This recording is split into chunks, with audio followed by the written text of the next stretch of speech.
Hi, everyone. I'm Tyler Winters. I'm an accessibility specialist here at MSFW Consulting. Also with me is accessibility specialist Melissa Romanato. We're going to be taking turns leading the presentation today. This is a repeat session of one of our sessions where we learn how to make accessible PDF forms using Adobe Acrobat Pro. In our training sessions so far, we learned what accessibility is and how it relates to electronic documents, and also what that experience is like for people with disabilities. And then we learned how to make the most accessible document possible from the start using Microsoft Word, and how to properly save that as a PDF. And then we learned how to test a PDF for accessibility, and then how to repair any common PDF accessibility issues. So today, we're going to continue on improving our knowledge of PDF accessibility by learning how to create accessible forms in Adobe Acrobat Pro. Before we get to all of that stuff, a few housekeeping items to make note of. These sessions are being recorded. They will be made available to you to view at a later date if you need to. And if you could, please mute your mics to avoid any unnecessary distractions during today's training. If you have any questions along the way, feel free to type those in the chat.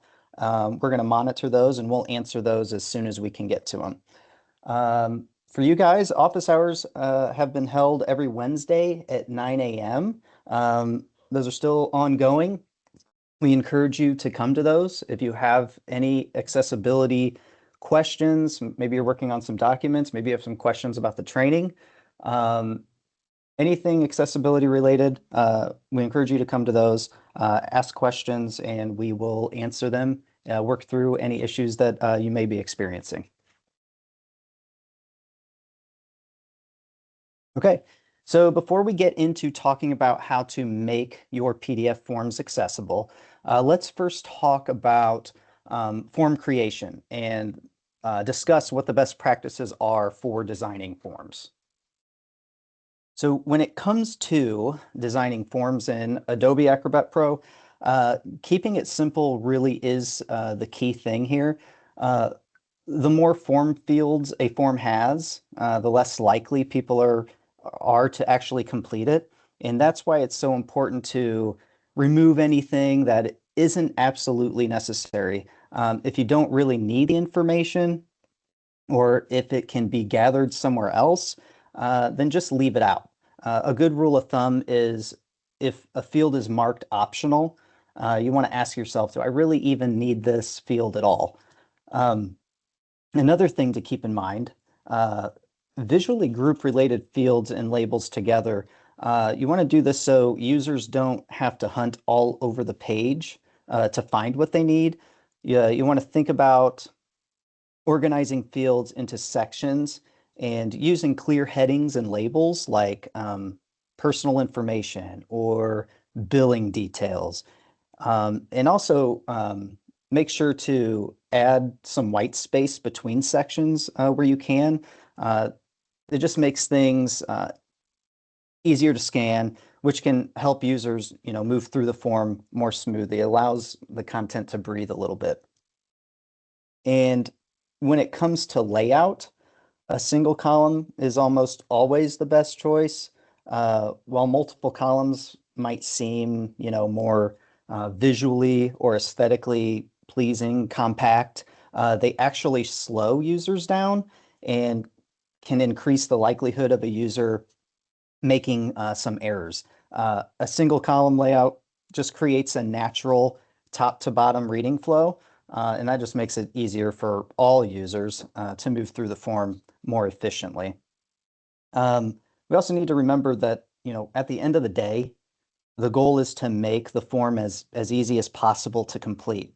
So by, simplifying the structure, keeping related content together, and using a clean, easy to follow layout, you'll make sure to create a form that's, way more user-friendly and accessible for everyone. Now, a well-structured form, it isn't just about, cutting down the number of fields It's also about making sure people can actually navigate and complete it without any frustration. So for starters, labels for form fields, those should be easy to find. Users should never have to search for what a field is asking for. And the best approach for this is to make sure to place form labels above or to the left of the form fields, because when labels are right above the input box, it creates a natural top to bottom reading flow, and that makes it easier for users to move through the form quickly.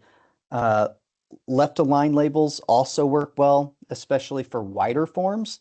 But the key to all of this is to make sure to just stay consistent, well, stay as consistent as possible throughout the form. And then there's logical sequencing. This one's huge because people expect things to flow in a predictable order. For instance, a first name before a last name, or a street address before a city and state field. For example, you wouldn't ask for a zip code before a street address. And the same goes for select boxes and drop downs. You want to make sure that the order makes sense there. So, like if you're listing, let's say, shipping options in a drop down, maybe having standard 5-day shipping come before express 2-day shipping makes the most sense.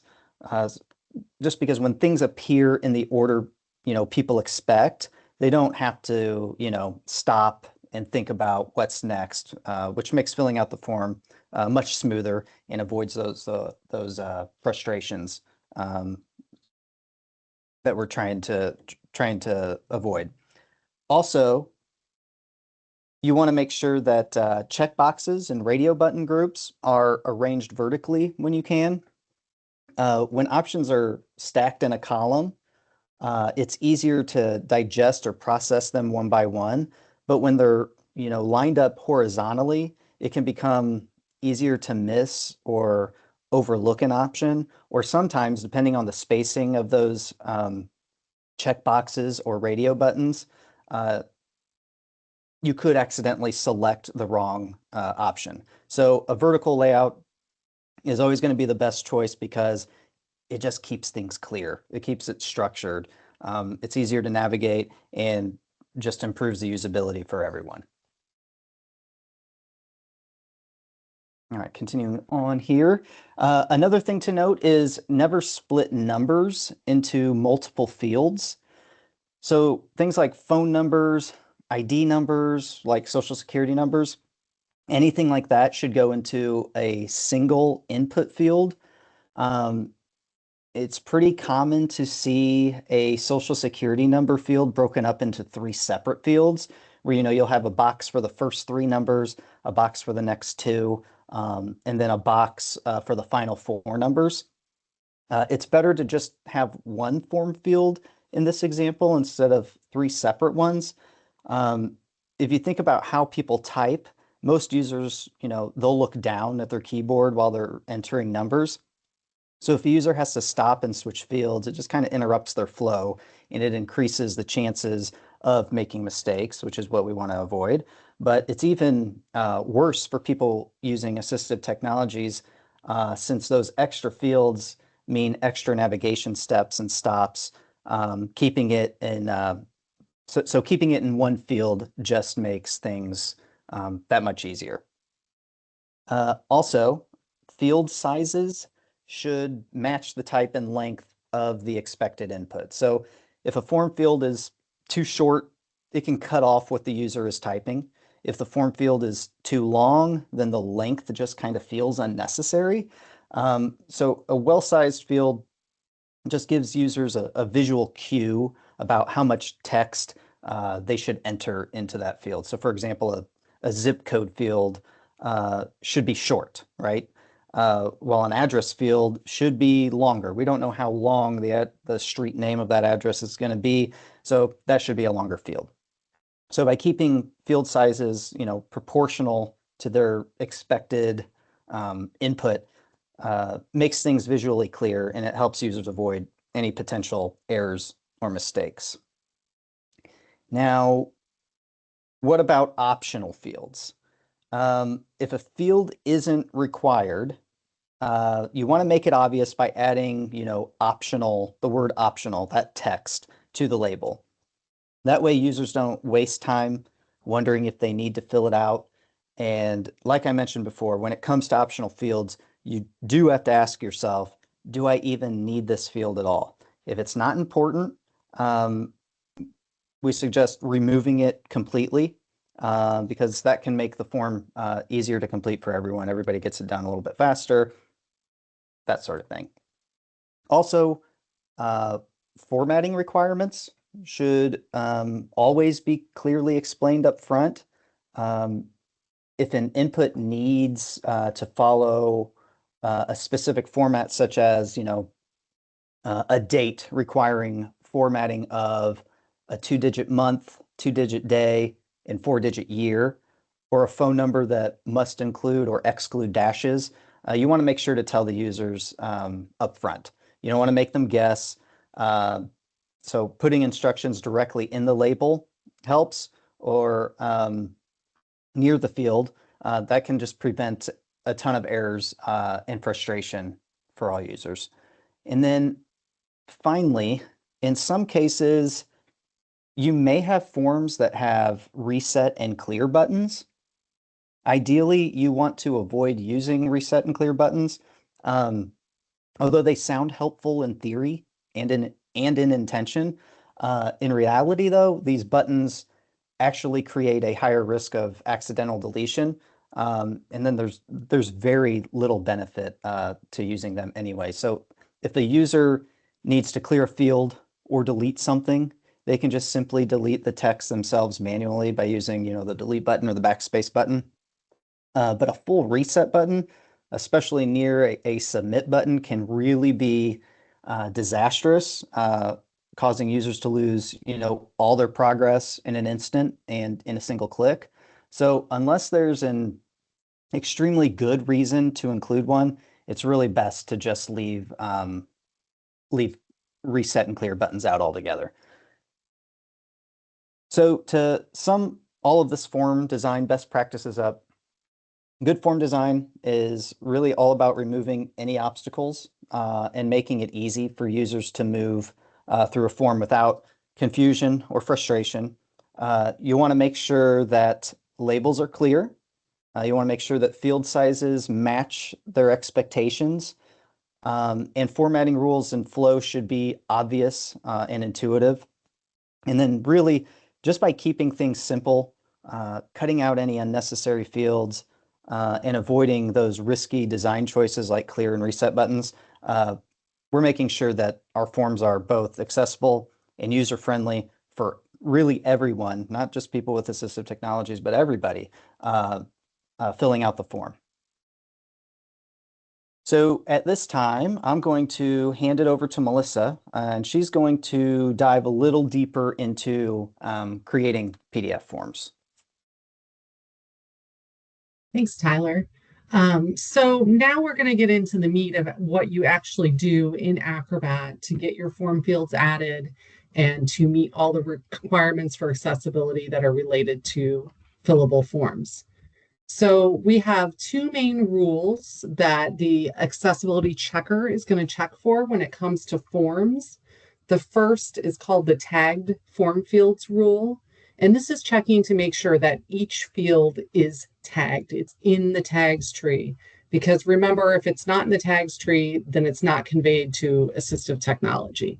So we're going to learn how to get our form fields into our tag tree. And the other important check for forms is that each field must have what it calls a field description in the rule. And that's actually checking to make sure that each field has what's called a tooltip in the field's properties. And that tooltip is the label or the question that prompts a user to know what to input. So, if it's first name, then that tooltip will say first name. The screen reader user will hear that as the label for that field. And also for all users, if you hover your mouse over a field, you will see the tooltip as well. So it can help all users. So these are the couple things that we are going to be making sure we do. So we're going to start, I'm going to switch here to a document. So I'm going to start with a PDF document. It currently does not have any form fields. If I run the checker, however, I have already made sure that everything is correct. So before I ever add form fields to the form, I'm going to make sure that my PDF itself is accessible. So I've gone through, I ran the check, I've done my manual checks, I know that my reading order is correct, for example, and that I've done everything I can do before I add the form fields. And doing it in this order just kind of keeps it neat and clean, and helps with the kind of speed and efficiency of the process overall. Okay, so I need to get my fields onto the form, and we know, this is a form that's pretty clean and kind of designed, thinking of the principles that and best practices that Tyler just talked about. And we know that you can't always implement all of those principles and best practices. Sometimes, you have restrictions on the length of the form or the layout of the form. But those are still things you can keep in mind, particularly if you're designing a new form or updating an older form. There are things that you can keep in mind. Okay, so this one I am going to start by going to my Prepare Form tool. I can get to it. I've got it docked over here, or I can go to my Tools tab and I can find Prepare Form under Forms and Signatures. And when I click it, it's going to ask me to select a file, scan a document, or start from scratch. I'm going to select a file. It's the file that's currently open. You can see it here. I could change it if that were wrong. I'm not sure why I would have the wrong one open. And then I have this option to have it auto detect form fields. This is on. You can change that so that this is a setting. You can here it is. You can toggle that on and off as desired. The difference would be if you don't auto detect form fields, then you'll need to place each and every form field onto your document. And that might be fine, especially if you have a shorter form. But if you have a longer form, or you kind of want it to do some of the work for you, then leave that auto detection on. I believe it's on by default. And it will do its best at adding form fields. It's not going to get them all. It's not going to get them all right, but it's going to get you part of the way there. And then you can just modify and add and remove and update as needed. So I'm going to leave auto detection on. I'm going to click the start button. And you'll see, I'm not going to zoom in just yet, but you'll see that I've got a bunch of form fields that were added. I've got them for some, looks like some radio buttons, check boxes, some text boxes, and then down on my second page, it only got a few text boxes and missed some others, but that's fine. We'll come back and deal with that. So I'm going to start at the top of my document. I'm going to zoom in so I can see what I'm doing. I'm going to zoom in pretty far, so hopefully you can see what I'm doing. And you'll see I now have this Prepare Form toolbar open. And it's got, a bunch of different types of form fields up there. And I also have a pane on the side. And this pane on the side has some commands for like aligning form fields, making sure everything's kind of the same size or is aligned correctly. Those are have to do with the way the form fields look. They don't have an effect on accessibility of the form, but you might use them to lay out your form fields. And then the bottom half of this pane has some tools that we will use for accessibility.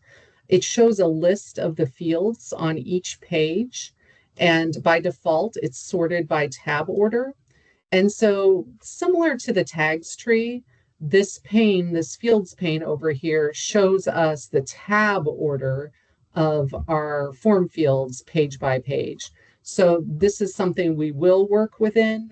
We're going to get our form fields all set up, and then at the end of each page, we're going to go through and make sure they're in the correct order for tabbing. Okay, so let's start with our first set of form fields. I've got a question here. Are you a citizen? Yes or no?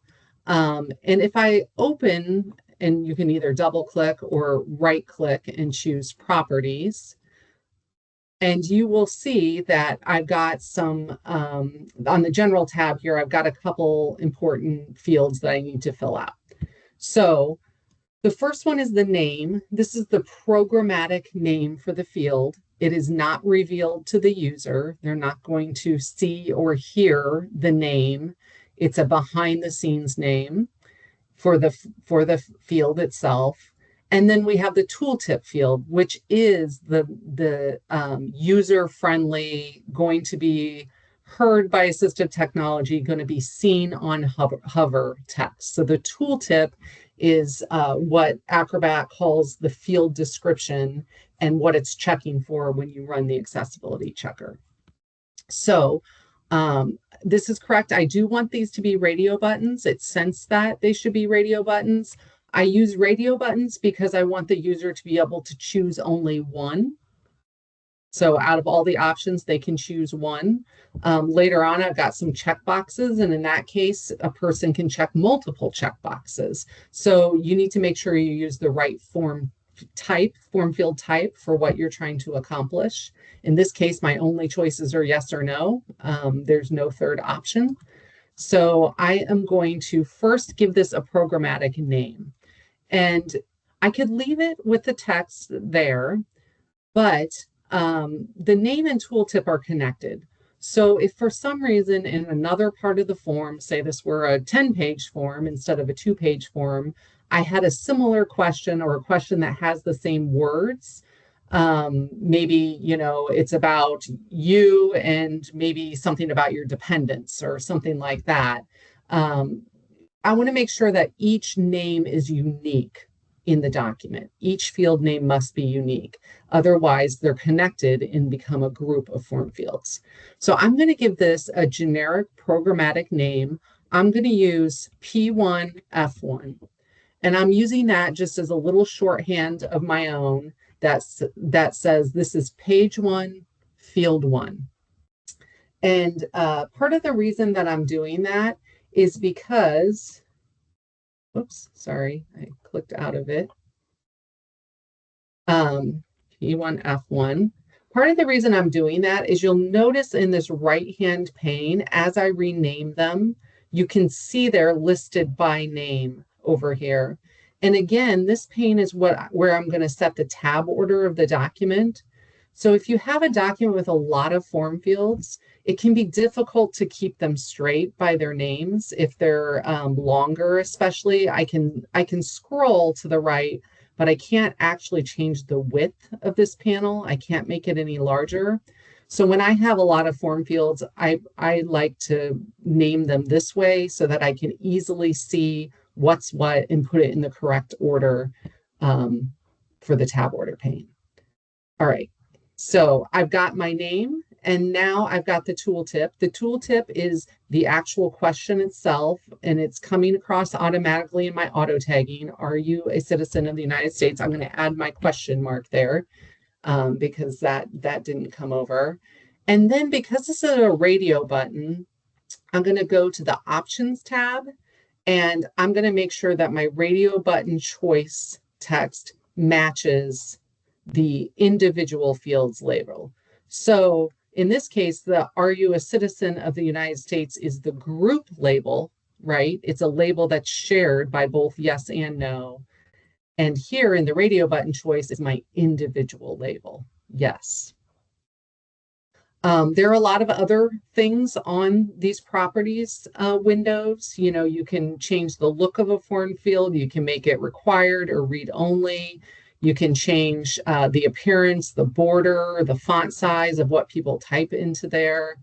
a lot of positioning related things and other things you can do. But the key ones for accessibility are making sure that we have a tooltip. And in the case of a group of fields, we also have the individual label. All right, so I'm going to close out of that and I'm going to go to my next radio button in the group. And again, since these share the same group question, I am going to give it the same name as the previous field. So you'll notice when I did that, it automatically pulled the tooltip because I've already done it for the first one. It added that question mark. And then if I go to the options button, I want to confirm that that is no. So I'm going to save that because we, just like always, we want to save as we go as we use Acrobat, regardless of what we're doing. If I preview this, you can see now when I hover over, I've got the group question, are you a citizen of the United States? And then appended to that is the text yes. So I've got a yes, and I've got an are you a citizen of the United States? No. So that's what connecting those buttons did. They share the group label and they have their own individual labels. I'm going to switch back to edit mode. I'm going to do a similar thing here for my second set of radio buttons for my question number 2. So I'm going to say this is page 1, field 2. Will you be 18 years of age on or before election day? I'm going to add my question mark there. And you'll see it says yes with an _2. That's because when it auto-generated, it wanted those to be unique. It doesn't need to be unique because what's unique is the group name. So I'm going to leave that just as plain yes. I'm going to type my group name in here. It's going to automatically pull the tooltip based on the previous radio button in the group. And I'm just going to change that to no. And I'm going to save. Okay, so I think those are the only radio buttons on this page. Are there any questions about radio buttons before we move on to some other field types?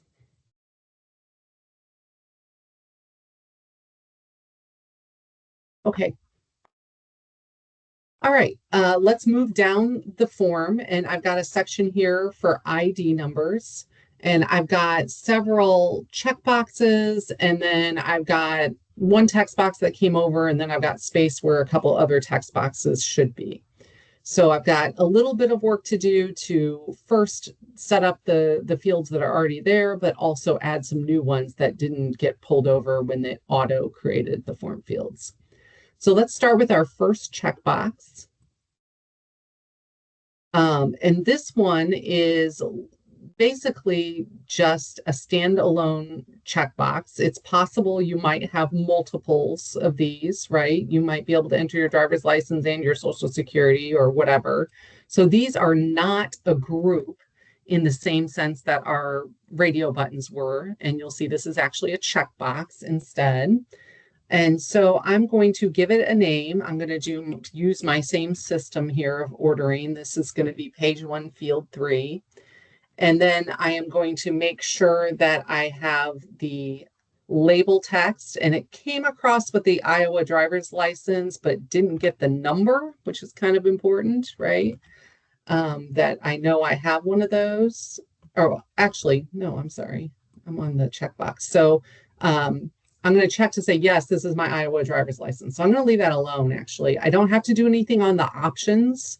That export value is going to be set by default, and I don't need to touch that because, again, this isn't a group of buttons. It's just one single checkbox. So that one was pretty easy. I don't have the field where I actually type in the driver's license number, so I can add that field. I'm going to go up to my Prepare Form toolbar. I'm going to find a text box or text field. I'm going to left click on it to kind of pick it up. And then I can move it where I want and drop it by left clicking again. And right away, it's going to say, hey, you made a field. You should give it a name. So I'm going to do that. This is going to be P1F4. And I can easily jump into the other properties here, and I can set my tooltip for this, and I can make any other changes to it. Like I might want to modify the size or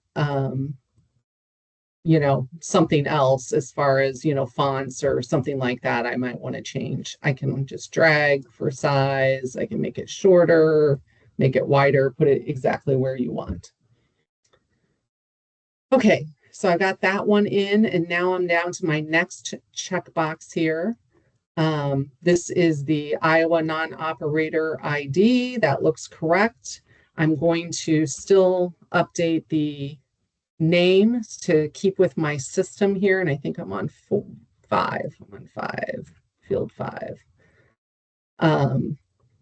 Okay, that looks good. Again, I don't have my text box.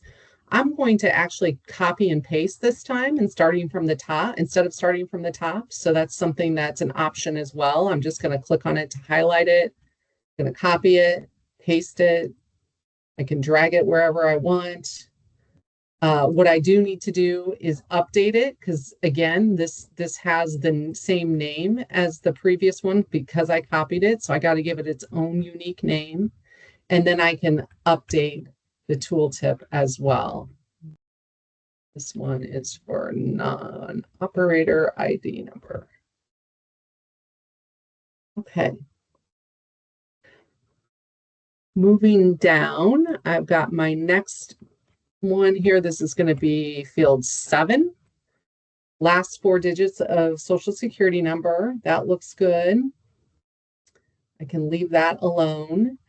And here I have, it's a little weird because I've got like this text kind of to illustrate that it's only the last 4. The label says it on screen, which is good. So it's being conveyed that way as well, but visually that XX stuff is there just to kind of show visually, hey, this is the part you're including. So let me get my right field number there. And I'm going to get rid of those X's because again, those are just kind of a visual tip, and our tooltip has all the information here. Last 4 digits of social security number. Right. And if you want, you can put limits on the field. Like if you want to make sure, let me find where it is. Like if I want to make sure people don't type more than 4 digits, for example, I can put a limit there. You can make fields multi-line so that when they type in it, it will wrap around to another line. And you can do some things like that. It's got check spelling done by default, but you can set limits as well, and that can be helpful to make sure that you don't get a form field back that has, 5 digits where you're supposed to have 4, and then you're left wondering, was that an extra at the beginning? Was it an extra at the end? Did they hit the same thing twice? What happened? So if you limit it that way, then that allows you to get better information back. All right, one more field here in this section. And it is saying, I do not have an Iowa driver's license, non-operator ID, or social security number. I'm going to scroll over to make sure it's all there. Unfortunately, I can't make this field bigger. So I'm just kind of arrowing over to make sure everything is there and it looks good. So I'm going to consider that one done. I've got a last section on this first page. That's the user's information here. So I've got first name, middle name, last name, suffix. These are pretty straightforward. So I'm going to give it a number. I'm going to make sure the text matches the text on screen. In this case, it does. Do keep in mind that, you might have multiple first name fields on a form. Maybe it's your name plus, a third party's name or a, spouse's name or a dependent's name. If you have multiples, then it's good to add extra information to the tooltip to distinguish it. So like an example like that, you could say your first name. We will have an example on the next page, so we'll deal with that there. But I do want to mention that you need to be aware. And in a way, a tooltip is almost similar to alt text, right? It's what you would say to someone. Like if I were talking to you on the phone and I was filling the form out for you for some reason, I would say, okay, what's your first name, your middle name? So the tooltip is very much what you would say. You don't need to say things like type your first name or enter first name. Those are just extra words. A screen reader user is already going to hear that this is a form field. They're going to switch into what's called forms mode. They're going to hear a popping sound that indicates to them that they are in forms mode and they can type into the field.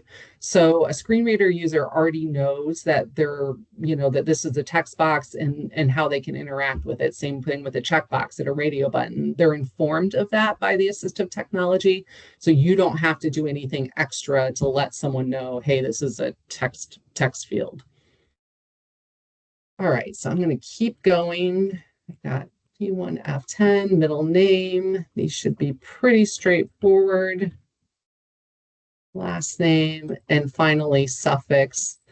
Form design wise, that's kind of a huge field. You might make it smaller, but there we go. Okay, so that's all the fields on my first page. I went through, I'm going to save while I'm thinking about it here. I went through, I made sure they had a unique name. I gave them a tooltip text, and also for the radio buttons, made sure they had an individual radio button name as well. Okay, so let's look to our pane on the right now. And you can see for page 1, all of the fields have been, names have been updated, changed to show what I changed them to. And you can see now why I do it this way. So this allows me now to very easily tell if the fields are in order, because I go 1, 2, 3, 4 is missing. So I'm going to go down and find 4. And just like in the tags tree, I can drag and drop things into the right place. So I just put it between 3 and 4. 5, 6 is down here for some reason. And then I've got 7, 8, 9. What did I do? Do I have 2 9s? No, that one I don't have 2 9s, but I did one incorrectly here. I did F1 F9 instead of P1 F9, which is what I meant to do. So I can do a couple things. I can correct that if I want. I can change it. However, I can't use it again because it's already been used. The 9 part has already been used. So I'm going to change this to 8B just for the heck of it.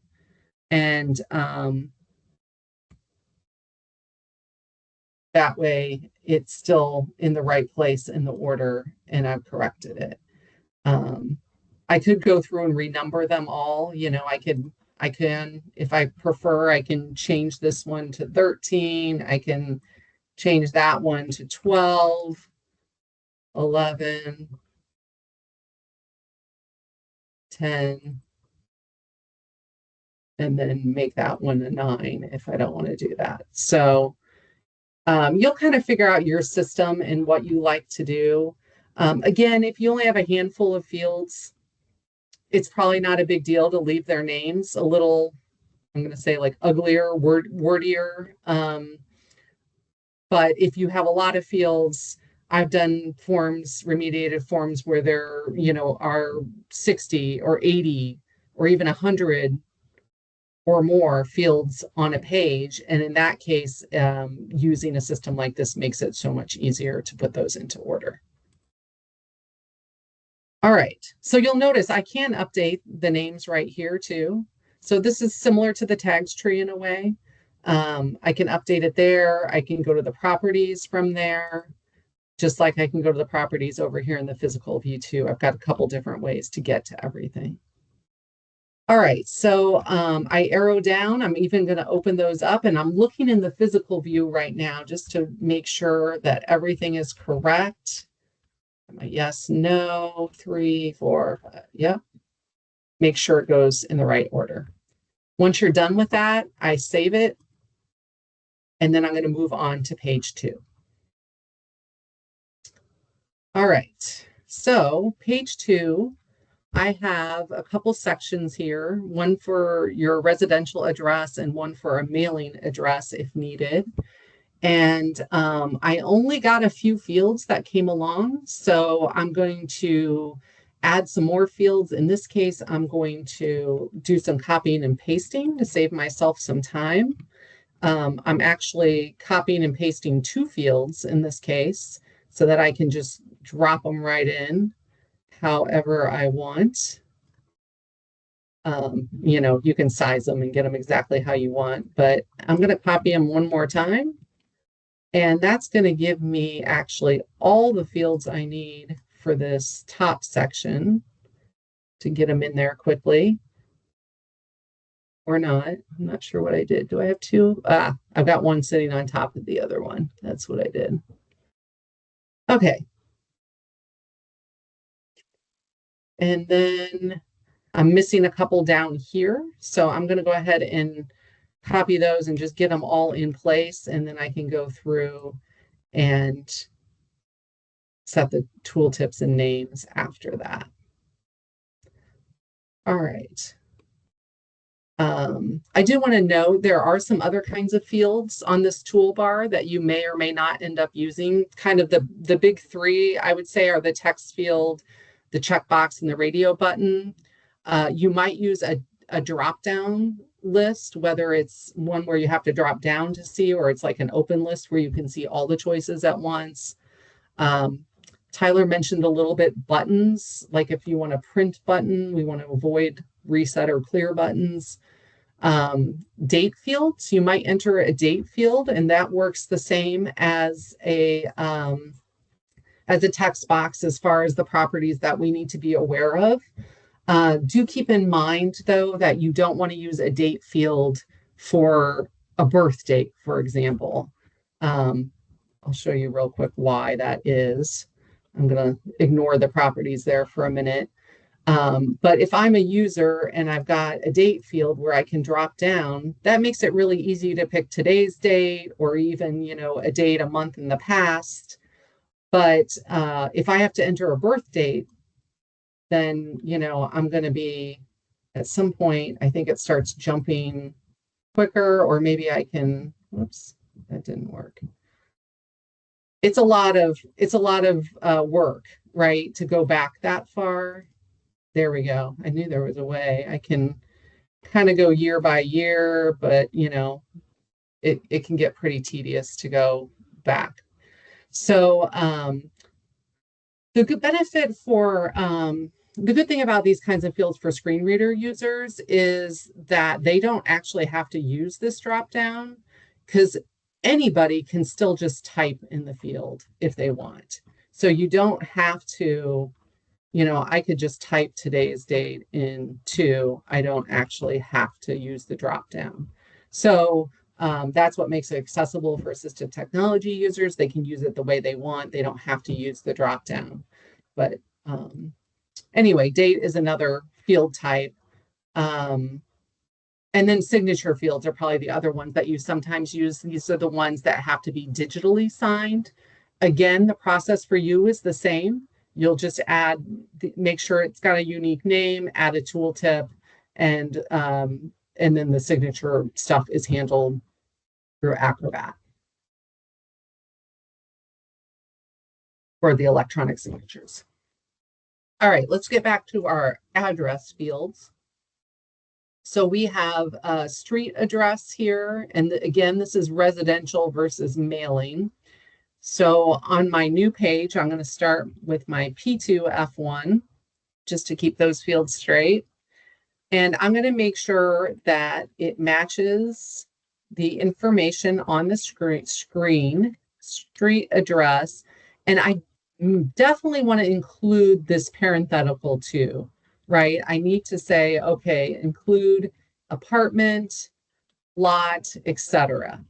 So we want the screen reader user to hear exactly what is visually on the screen. So I don't want to leave out important information like a format, like, enter your date in a specific format, or don't put a PO box in your street address field. Any kind of extra information that needs to be included in the tooltip so that the screen reader user hears it and doesn't have to search around the document to find that text. All right, so I'm going to do one other thing here, and that is I'm going to add residential street address. Again, that's because I have a mailing address section.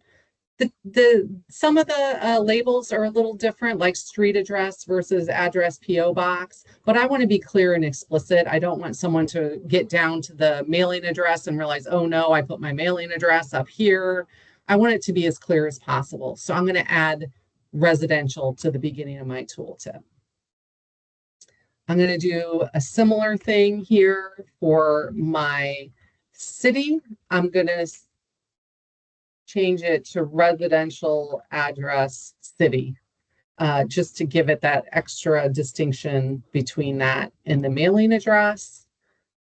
E2F3, and this is going to be my residential address state and my residential address county. Yeah, okay.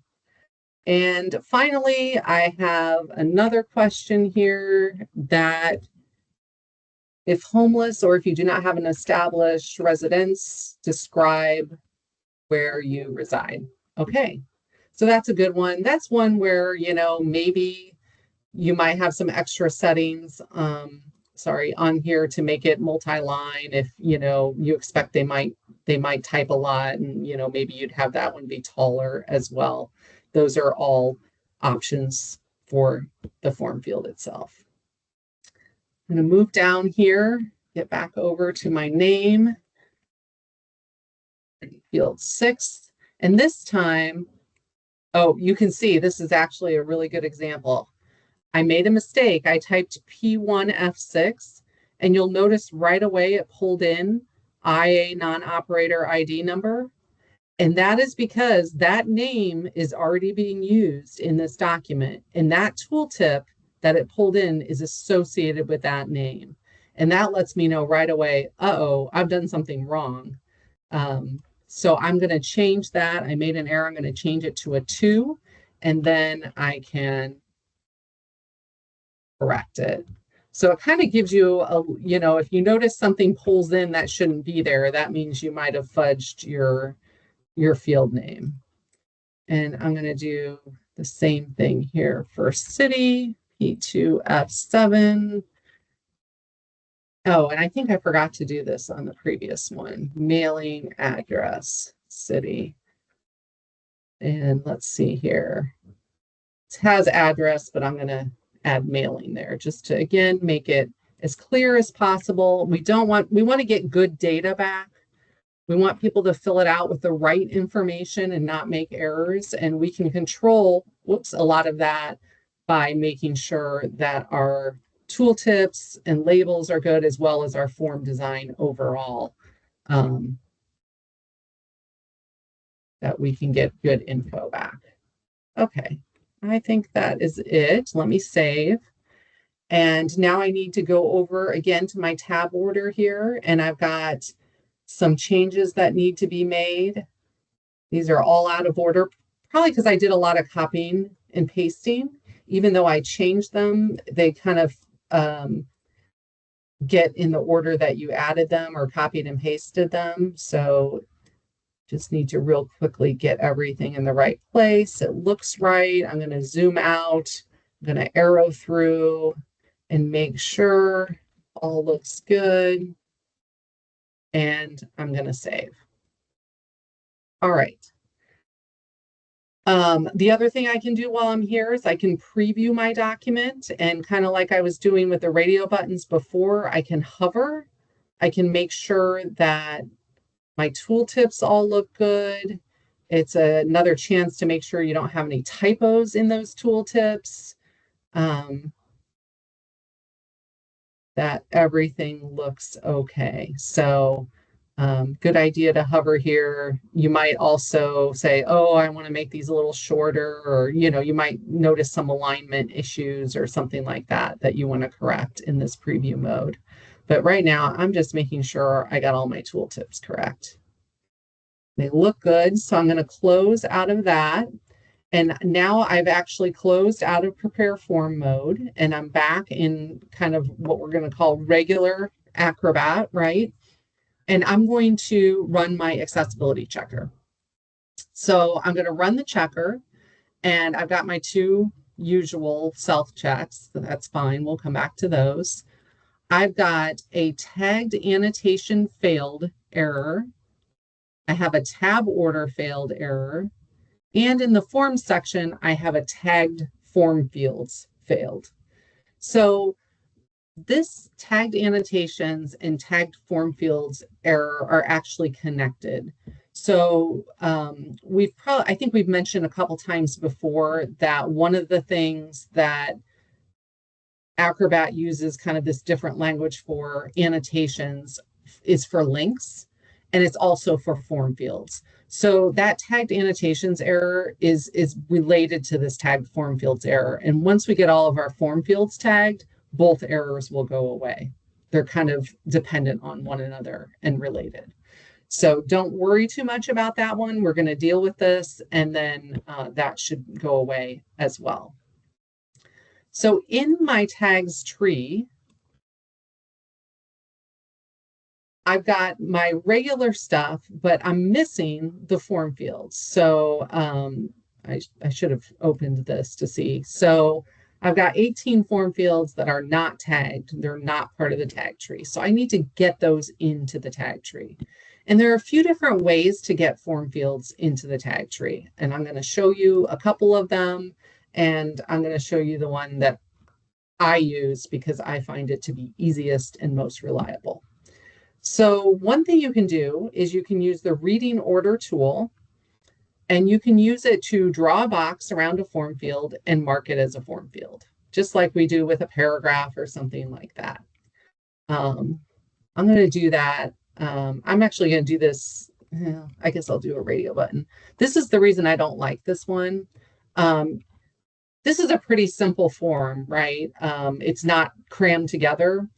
But it can be very difficult to draw a box around a form field if you have a tight form field. Even this, or tight form where everything's close to each other, even this, even though it's spread out, it's still kind of hard to draw a box around the form field itself. So I don't like to do it this way personally, but it can be done. So I'm drawing a box around that, and I'm saying, hey, that's a form field. And if you look in the tags tree, these are inside list items, you'll see that that form field was added. And in the important part, it may or may not, this one has a dot. That's kind of what was behind the scenes there. But what's important in a form tag is to have that OBJR, or object reference. There's the other one. So that works. And in this case, it put them in the right place, which is nice. If I tag our arrow through, I can see they're in the right order, the right reading order. But again, that may be difficult to do, to select those and mark them as form fields if you have a crowded form. So I'm going to show you another way to tag those form fields that does not require, marking them, drawing boxes around them. So I can do it a couple different ways. I've got my cursor here on tags. I'm going to go to find, and I'm going to choose unmarked annotations. This is, you'll notice that language is related to what we saw in the accessibility checker. I'm going to search on this just first page by itself first. I like to do this a page at a time. I'm going to choose find. You might notice, it might be a little hard to see, but there's a maroon box around my next form field, which is a radio button. I'm going to click tag element. It's going to ask me what type of element. In this case, it's a form. So I'm going to choose form. I'm going to leave the title blank. I'm going to say okay. It's going to move to the next one. And I'm going to keep saying this is a form. And you might notice here on the left, it's adding those form tags to my tags tree. I'm going to keep going. And I am just going to keep going until I get through the page and it doesn't find any more unmarked annotations. Find complete. Okay, so now I've got my form fields from this first page, and I still have to put them in the right place in the tags tree. But you know, I need to check the reading order anyway. That's kind of something you have to deal with anyway. So for me, I don't find it tedious to put it in the right place. I kind of like having that very precise control, because even when we added them automatically, they happened to go in the right place, but we still had to go and find them and make sure they were in the right place. So I personally kind of just prefer to put them in the right place myself, so I don't have to rely on the machine and then go check it. I just know it's done right the first time. So I'm going to do this, and you can do it one by one, dragging and dropping. You can do multiple and cut and paste. I'm going to do a couple at a time. I'm going to do them kind of as groups. So I'm going to grab these two radio buttons and I'm going to cut them. I'm using Control X on my keyboard. Again, you can do this with your dragging and dropping if you prefer. I'm going to put them, my first one's going to go right after the question. And then my second one is going to go after the yes, so that I get the question, the field, the yes, the field, the no. And I'm going to save. And I'm going to do a similar thing here for my my other fields. I'm going to grab this group, kind of this chunk of the form, and I'm going to get those into the right spot. I'm going to paste them. So I've got that field, and then I want that text to come next. And I'm going to be a little quiet while I do this because I want to make sure I get it right. I think that's it. Let me just arrow through that section and make sure.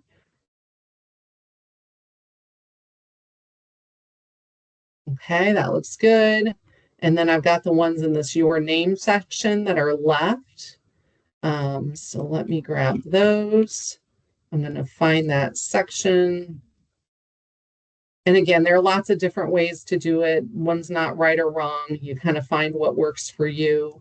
I like doing them, especially in a form that has a lot of fields. I like doing them kind of in pieces, in chunks of related things. That's a lot easier than, you know, going all the way to the bottom, grabbing one, going all the way to the top, putting it in the right place. I do them in kind of groups. All right, let's do that for the fields on our second page. Let's get those into the tags tree. So again, I'm going to click on tags. I'm going to go to my find, choose unmarked annotations. I think I'm somewhere on page 2. I am. Okay. Whoops, sorry. That's my fault. I did the order wrong there. Okay. Unmarked annotations, find, tag, and it's going to remember that I said form before, so I don't think it's asking me, or it might. Oh, no, I did that wrong. I'll show you what it did because it might do this to you. So it's important to see this. Okay, so I've got my find completed, and you say they didn't show up at the bottom, and I never got to say there were forms. That's because my cursor was on this H2 instead of being up here on tags. It was on the H2, so it actually put all the form OBJRs inside my heading 2. That can happen to you, and if it happens, it's not a big deal.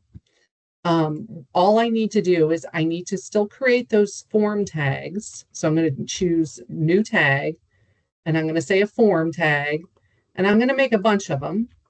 because I'm going to put all of those fields into their own, each one into its own form tag. I'm not sure how many I actually need here, but I can just drag and drop the object inside the form. Need a few more. So if this happens to you, don't worry, it's not the end of the world. We can still make it work. You don't have to start over or, bail out. I'm going to save. So now I've got all those. I still need to put them in the right place. So I'm going to grab them out of my heading level 2. First one goes after street address. This is another way I like to do it. Second one goes after city. You can drag the text, you can drag the fields, whichever makes the most sense to you. Grab these guys, put them down, and save. I'm going to do my final, well, let me run my checker again first so you can see. So I no longer have form errors. I no longer have tagged annotations errors because I tagged the untagged annotations, tagged the form fields. And now I have my 2 usual manual checks here, reading order and color contrast. Color contrast, like always, needs to be fixed in the original. I can't do anything about it once I'm here. Tab order is kind of weird because you might say, hey, I already set the tab order on each page when I was in prepare forms mode. Yes, you did. There's always like some kind of fighting between the 2 of these. I'm not sure why, but you can simply right click, choose fix, say okay, and you're good to go with your tab order. I am going to do my final arrowing through it check, especially if I have a lot of form fields. I might have accidentally dragged and dropped something in the wrong place. I might have been going too fast. There might have been a little piece of text like my XXX thing that I missed or didn't get in the right place, but I can just arrow through the whole thing. Oh, there we go. I did screw some of those up. I was going too fast. I got a back and forth. I really did screw them up. So it's a good thing we did this final check. So no problem. I can grab things and put them in the right place. So I'm going to take my zip and put it down at the bottom. So in this case, I need to find my street address field. Yeah, I was going way too fast and got those all out of order. So let's put that where it goes. Got my state, where my city goes. I'm going to use my keyboard here so I can be a little, I put them in exact opposite places, I'm pretty sure.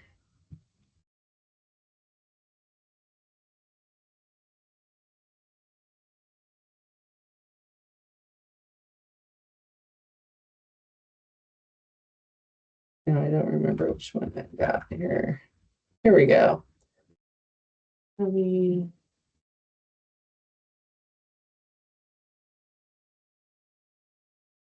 All right, let's double check this page too, because I had it pretty messed up. Okay, looks good. Save. All right, so I've run my checker, I've done my manual checks, and I am now good to go. Any questions about anything that we did? I know we did a lot. And there are still other scenarios that maybe we didn't cover that you might be wondering about. I do want to kind of remind you of 2 things. And one is that in the slides, we've got all these steps written out. This is also being recorded, so we've got that as well. But this shows you how to do each of the steps that you are going to encounter. So I just want you to know they're in the slides. The slides are posted, and you can go back and look at those there.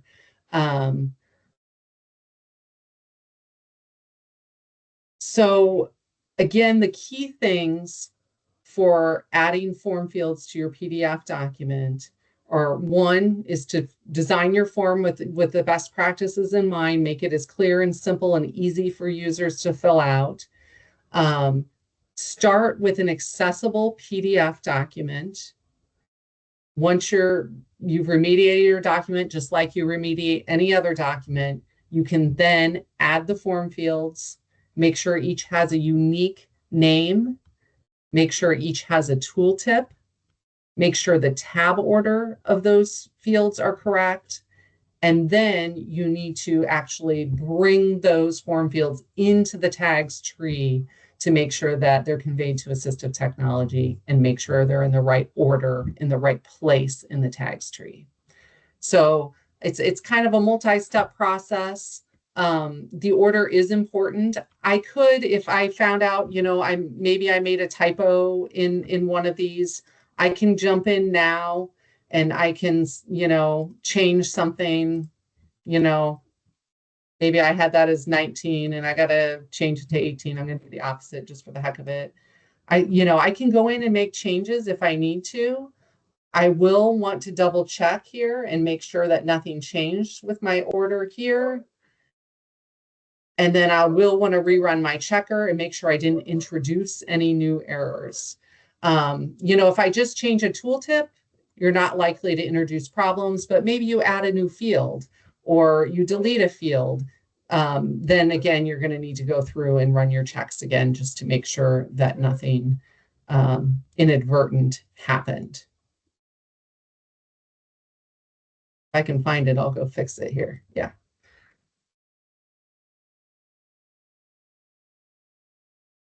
All right. Any questions?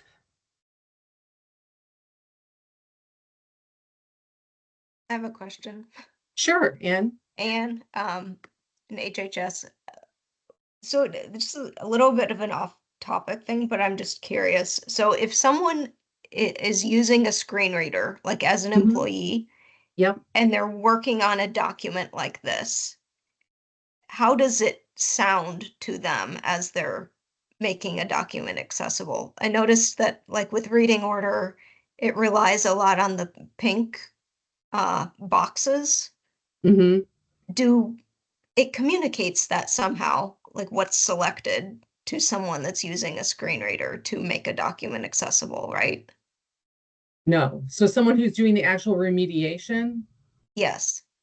No, I don't believe it does. It's been a long time since I've used assistive technology with Acrobat. It's not a particularly accessible product for the end user. They have in the past couple years added some keyboard commands to, for example, the tags tree and working on some of these things, but I can't imagine what kind of nightmare it would be to try to remediate a document in Acrobat while using a screen reader. Okay. Well, that seems like something they need to address, right? I mean, it's a Yes, problem. I mean there are a lot of things that Adobe needs to do, but Adobe kind of does what it wants to do. Uh-huh.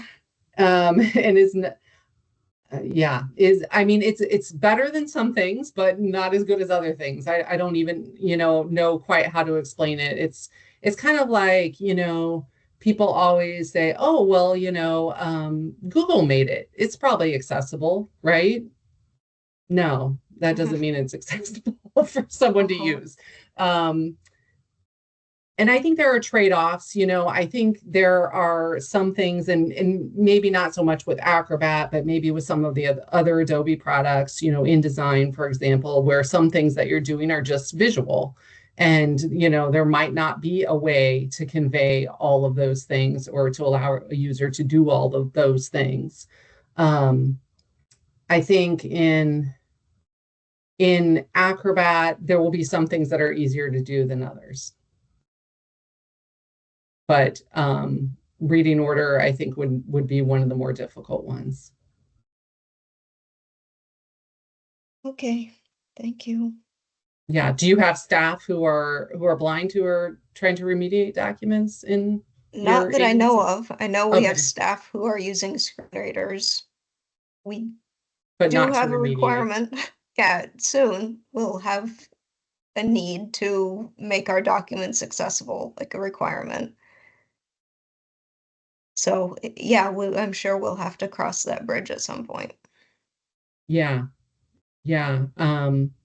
Yeah, and we can look at it, I can look at it more when that time comes if you want me to and do some testing. And, I think, like I said, there are some keyboard commands now that are newish. But a lot of the things you do when you're remediating, and this might be a little too much information, but your focus, the machine's focus moves around. So like if I save something, maybe my focus was on the tags tree, and then I save, and then my focus goes somewhere else, then I have to navigate back to the tag tree. So there are a lot of things like that that would be make it really difficult for a screen reader user. Okay, thank you. Mm-hmm. Any other questions? I have a quick question. Sure. What what exactly is the difference between the accessibility tags order and the content tags order? Okay, so when we talk about the reading order of the document, or the logical reading order, what it's called here, that is so assistive technology is going to read the document in the order that things appear in the tags tree. So this is kind of the structure of the document, right? It tells what each piece of content is. Like in this case, it's a heading 1, it's a paragraph, it's a heading 2, and it sets the order. There is an order panel, which you might want to never look at or pretend that I never showed it to you. That order panel may or may not match the order in the tags tree. It kind of depends how the document was created and what it went through to get where it is. You do not need to worry about the order in the orders panel. It is not conveyed to assistive technology. I'm looking at the one just above the icon just above the one that you were on, the third one up. The content panel? Okay. So if that's not in the correct order, it's okay. Yes, the content panel merely contains the content. So that's what's used. Like if I do Control F to find something, maybe I'm looking for a specific word. It's actually searching the content panel. So that's used for searching and kind of that layer of information. Again, that layer of information by itself is not conveyed to assistive technology. Some of there's kind of a relationship between those two layers. But again, no, the order, and it can look pretty crazy. You're going to see things like this. Mm-hmm. And yeah, you don't want to look at that. Don't look okay. Well, that makes my life easier. Yes. So, all right. Thank you. Yeah, there really shouldn't be any time that you need to go into either the order or the content panel. Every now and then, in certain documents, if we lose something from the physical view because of like layering, especially if it's like an InDesign or something like that, we might have you go to the content panel to try to get it to show back up. But that's definitely a plan B. It's not something we want to do regularly. Good question. Anything else?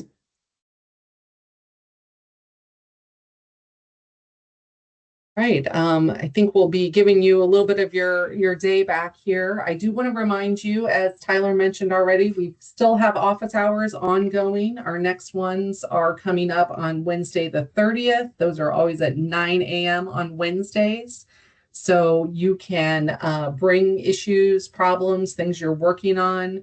You can also email them to this accessibility@msfw.com email address anytime, and then we'll take a look at them and go through them at the next office hours. And we also do have this spring one more topic to cover in trainings, and that is complex tables.